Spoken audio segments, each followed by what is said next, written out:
Пра гэта спадарства маўчаць галоўныя дзяржаўныя медыа, а ў нас галоўная тэма дня забойства інспектара ДАІ з Магілёва. Яўгену Патаповічу было ўсяго 22 гады, і ён меў дабірацца на месца ДТЗ аўтаспынам. Пазней нібыта паведаміў праз Вайбер, што едзе ў чорнай волзе з расійскімі нумарамі, у якой знаходзяцца трое цыганоў. Праз некалькі гадзінаў пад Магілёвам было знойдзенае цела са слядамі здзекаў. Міліцыя шукае забойцаў, а інтэрнэт засыпаюць каментары і меркаванні. Гэтак памочнік дэпутаткі Палаты прадстаўнікоў Ганны Канапацкай Дзеніс Ціханенка піша ў сябе на Фэйсбуку наступнае. Не месціцца ў галаве во што, як пры такіх бюджэтных выдатках на МУС інспектар ДАІ самастойна дабіраецца на месца ДТЗ фактычна пешкам.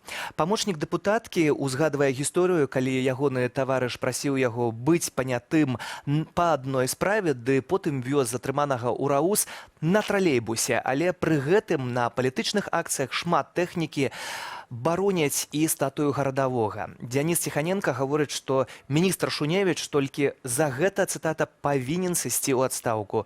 Таксама гэтая трагедыя выклікала і хвалю ненавісці да міліцыянтаў, ды амаль не словы гэтак і трэба, жахліва, бо хто б гэта ні быў, ён чалавек, у якога толькі пачыналася жыццё.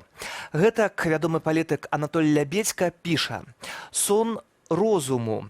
У мяне асабіста ёсць 1001 падстава для незадавальнення тым, што і як робяць сілавікі ў Беларусі. Але нельга апускацца да мыслення нелюдзяў з эскадронаў смерці», кажа вядомы палітык. Падобна кажа і галоўная рэдактарка Харты-97 Наталля Радзіна. Цытата: «Не разумею і не прымаю злараднага аналізу дзеянняў і стану беларускай міліцыі ў сувязі з забойствам супрацоўніка ДАІ. Так, міліцыянеры ў нашай краіне выконваюць каральныя функцыі, але ж забойства чалавека – гэта не нагода дзеля разбора палётаў. Давайце іх абмяркоўваць, калі яны у чарговы раз перавысяць паўнамоцтвы ці парушаць закон, а не калі іх забіваюць такім жахлівым чынам», кажа Наталля Радзіна. А вось былы следчы Олег Волчак, ды і не толькі ён, задаюцца зусім іншым пытаннем. А ці была чорная Волга, калі чалавека выкрадаюць і забіваюць яму не да паведамленняў праз Вайбер?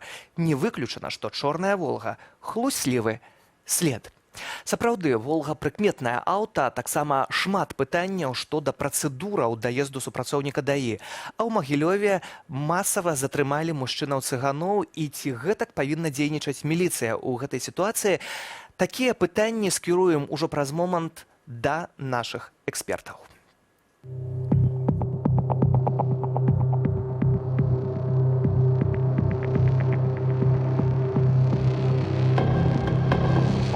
В лесном массиве было обнаружено тело сотрудника органов внутренних дел, а именно госавтоинспекции, с признаками насильственной смерти.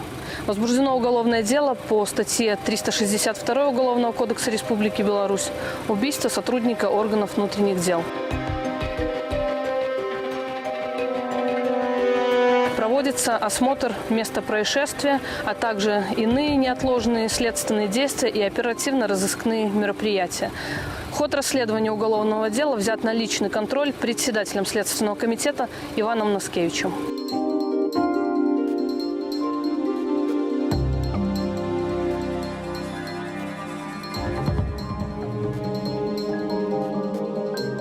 К нам сделали налет в 11 часов вечера.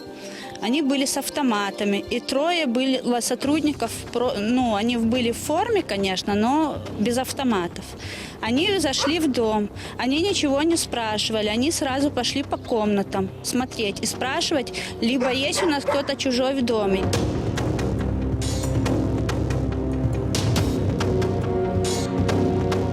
В каждой нации есть и плохие люди, и хорошие люди.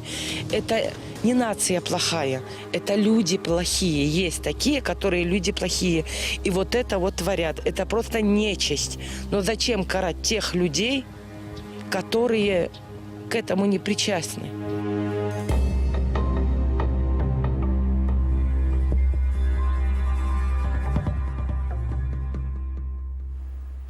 З'яўляецца ўсё больш пытанняў. Забойцы не знойдзеныя. Вядзецца вышук. Хто гэта? І таксама чаму здарылася гэтая трагедыя і ці можна было ёй запабегчы? Гэта ўсё абмяркоўваюць аматары ў інтэрнэце, а мы запытаем таксама былога супрацоўніка ДАІ з горадні. З намі на сувязі Валерый Юдзін. Добры вечар. Добрый вечер. Спадару Валер, як вы бачыце гэтую справу, як вы можаце яе пракаментаваць? Што і калі, у які момант магло пайсці не так? Перш за ўсё хочу выказаць слова спачування родным і блізкім загінулага хлопца.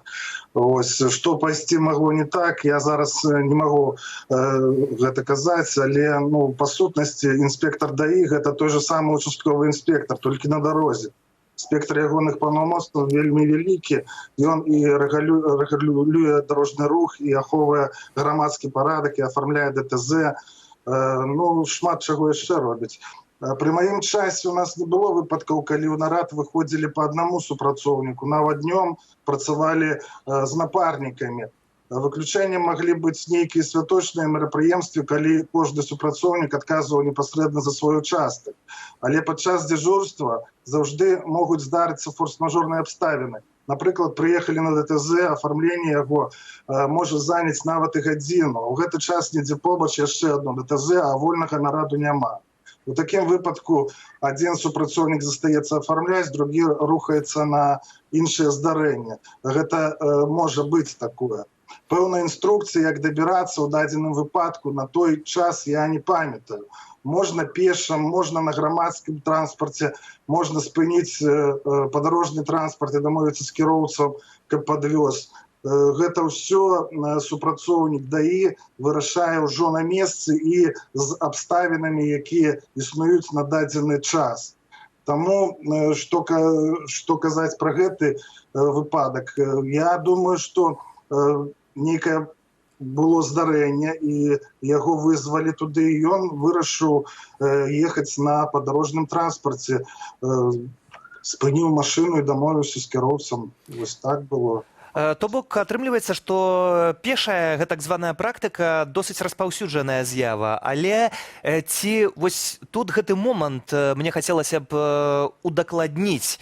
Прыватнае аўта садзіцца ў яго, наколькі тут унутраныя інструкцыі дазваляюць гэта рабіць, і наколькі гэта ўсё ж такі бяспечна, як вы, як супрацоўнік былы таксама, і як гэтыя моманты абмяркоўваліся ў вашай працы?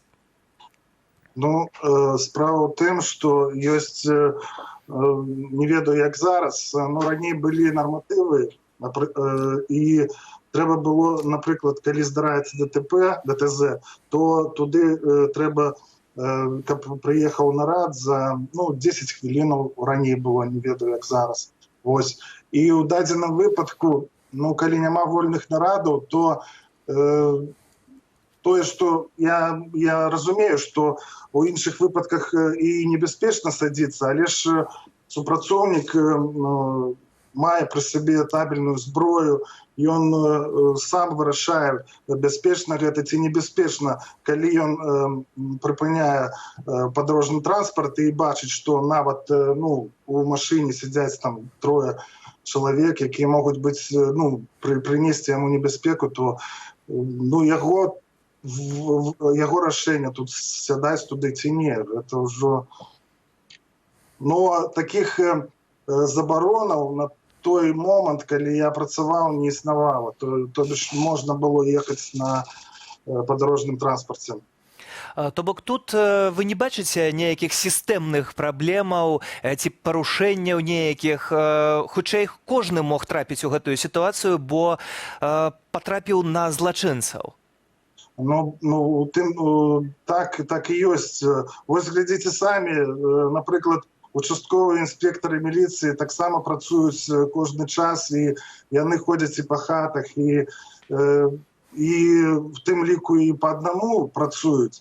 Яны таксама могуць трапіць у любы момант у небяспечную сітуацыю. Таксама здарылася і тут. Я думаю, гэта проста выпадковая была такая вось сітуацыя, і так здарылася ўсё. Яшчэ тут для мяне што загінуў малады хлопец. Калі мы працавалі ў той час, існавала практыка настаўніцтва такая. Малады супрацоўнік, калі уладкоўваўся на працу, да яго замацоўвалі вопытнага інспектара, і яны працавалі некаторы час разам. Гэта магло доўжыцца ад 3 месяцаў до паўгады. Пасля гэтага тэрміну высвятлялася, як сабе можа паводзіць малады супрацоўнік у сапраўдных умовах. З улікам гэтага яму выдаваўся дазвол на самастойную працу. Вось я знаю, што загінуламу інспектару было толькі 22 гады, ну і я не ведаю, колькі ён працаваў ужо у батальёне. Толькі год. Толькі год. Ну, відаць, ён ужо маў дазвол на самастойную працу, таму тут я не магу нічога сказаць. Таксама у яго бацька быў у ДАІ, то бок гэта той момант, калі ён ведаць мог таксама сітуацыю. Але у мяне яшчэ апошняе пытанне, калі вельмі коротка. Вось выдаткі на міліцыю мы ведаем у дзяржаве вельмі вялікія, але ці гэтыя выдаткі даходзяць да такіх нізавых супрацоўнікаў? Ну, наколькі я ведаю зараз, напрыклад, у гарадзенскай ДАІ было вельмі шмат новых машын куплена. Ну, і я не магу на такое пытанне адказваць, таму што, ну, я не займаўся гэтай справай, там, як гэтыя сродкі даходзяць ці не даходзяць. Я толькі бачу, што транспарт, які зараз і які быў раней, ён змяніўся ў лепшую старану. Таму, што касаецца таго, што зараз, вось я ведаю, што зараз, напрыклад, днём супрацоўнікі ДАІ могуць працаваць па аднаму. Гэта толькі да цёмнага часу сутак. Вось калі пачынаецца цёмны час сутак, яны ўжо да іх дадаецца другі супрацоўнік. Яны ў светлы час сутак зараз працуюць па аднаму. Ну, не ўсе нарады, але ж я ведаю, што ёсць такое. Дзякуем за гэты каментар. Валерый Юдзін, былы супрацоўнік ДАІ з горадні, нашым суразмоўцам. А ці бачылі, каб супрацоўнікі ДАІ працавалі па адным, дзе самотныя даішнікі найчасцей стаяць, супрацоўнікі ДАІ могуць справіцца са сваімі абавязкамі сам, без калегі? Жыхары Магілёва. Не видел ни разу, чтобы гаишники по одному работали, и по одному это неправильно. В основном должен быть напарник, чтобы прикрывали. Я думаю, они должны вдвоем работать. Один, например, останавливает машину для проверки, один заполняет протоколы. По-моему, они всегда вдвоем. Одного я никогда не видел. Наверное, по одному они могут свои обязанности выполнять нормально. Выполняют ли они их, только вопрос. Так, нет, по одному их никогда дежурного, они обычно экипажем же стоят. Видела только что, когда сотрудник ГАИ работал один. Это на переезде за ЖД вокзалом. Было ДТП, в общем, с моим участием, и приезжал сотрудник один, то есть оформлял. Они должны вдвоем минимум работать. И тем более, если машина не оборудованная маячками, то они не должны работать. Ну и встречал, да, по одному они стояли в Могилеве. Лучше вдвоем, потому что по одному это опасно, тем более уже знаем информацию, что произошло, к сожалению. Поэтому лучше вдвоем, конечно же. Непростая у них работа, они не булочки продают. Всякие встречаются. И водители, и преступники, они должны быть, в любом случае вдвоем. Гаспадарства, гэтая тэма, якую абмяркоўваюць сёння ва ўсёй краіне, жахлівае забойства магілёўскага інспектару. У магілёўскіх раёнах Чапаеўка і Грынёўка прайшлі рэйды ў дамах цыганоў, затрымалі амаль усіх мужчынаў, гэта каля 4 дзесяткаў чалавек, клалі тварам на падлогу таксама і жанчынаў, некаторых з іх таксама затрымалі. Давайте ўжо цяпер адразу паслухаем інфармацыю пра тое, што супрацоўнікі ДАІ маглі зрабіць супрацоўніку ГАІ маглі зрабіць цыгане. Прадстаўніца цыганскай дыяспары распавядае пра тое, як змяніліся адносіны іх этнічнай групы. Как можно пролить человеческую кровь? Это у нас... Если даже где-то там с 1000, 1-2 такие вот люди, я не говорю, что нету вообще. Правильно? Это люди есть плохие такие. Разные и у вас есть, и у нас, да? Мы таких за людей не считаем. Мы даже не общаемся с ними. Понимаете? А вот это вот, что творится, нам сказали, что нас просто будут уничтожать. За что? В интернет зайдите, посмотрите. Люди говорят, мы будем вылавливать по одному и делать самосуды. За что? Который вот с умом человек дружит, он пишет, нету наций плохих. Есть люди плохие, правильно. Я ребенка боюсь в школу пустить. Понимаете? Я просто ребенка боюсь. У меня девочка 15 лет, я боюсь ее пускать в школу. Я не знаю, как мне на работу идти. Жахлівыя словы і жахлівая сітуацыя. З намі на сувязі Олег Гулак, беларускі хелесінскі камітэт. Вітаю вас. Так, добрый день. Спадару Олег, што можна сказаць у гэтай сітуацыі? Што робіць міліцыя, не ведаючы, хто вінаваты, хто злачынца, хто забойца? Ну, что робить милиция? Милиция, мы бачим, что робить. Это называется адвольное затрымание и этничное профилирование. Это, на жаль, такие методы уживаются давно. Я могу нагадать, ну, не только относно этничных моментов, но вот такие широкие закиды до группы людей, которые теоретично может быть неким чином датычная до справы, вельми теоретично, але фактично люди ставятся без всяких на то процессуальных подставов, без всяких на то законных подставов. Законных я маю на увазі предугледженим кодексом, кримінально-процесуальным кодексом, ось, то гэтых людей просто маюць у якасці подозренных і при гэтым нават у такім сэнсе уживаюць незаконныя методы. Но адным з таких... А зараз тым больш праблема, што гэта робіцца па этнічнай прыкмеце. Мало таго, што парушаюцца правы асобных людзей, пры гэтым мы бачым яшчэ, як увогуле грамадская думка настройваецца супраць цыганоў, і тыя стэрэатыпы, которые ў грамадстве і так існуюць, зараз яшчэ больш умацоўваюцца, і гэта, канешне, нішто іншае, як такі крок да распальвання варожасці. Падлеткаў таксама дапытваюць без бацькоў, без нейкіх прадстаўнікоў. Гэта адно з парушэнняў. І вось у гэтай сітуацыі ці ўвогуле тады не толькі цыганы, а ўвогуле нейкія групы меншасці могуць пачувацца спакойна ў нашай краіне? Ну, калі парушаецца закон, то ён парушаецца, то рызыка, што ён будзе парушаны, ёсць у адносінах да любого чалавека, а тым больш да любой да чалавека, который прадстаўляе нейкую меншасць, таму што меншасці, яна таму і меншасць, што менш абароненая. Вось. І ў дадзеным выпадку, канешне, гэта прадстаўнікі гэтай этнічнай групы звычайна маюць невысокі сацыяльны статус, звычайна у іх няма грошай на нармальных адвакатаў, звычайна яны не гатовыя бараніць свае правы тымі сродкамі, которые закон прадугледжвае. Вось, таму для ім будзе яшчэ горш. Ну а плюс, я кажу, распальваецца грамадская думка варожая да гэтай групы.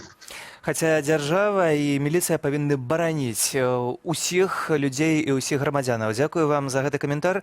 Олег Гулак, беларускі хелесінскі камітэт.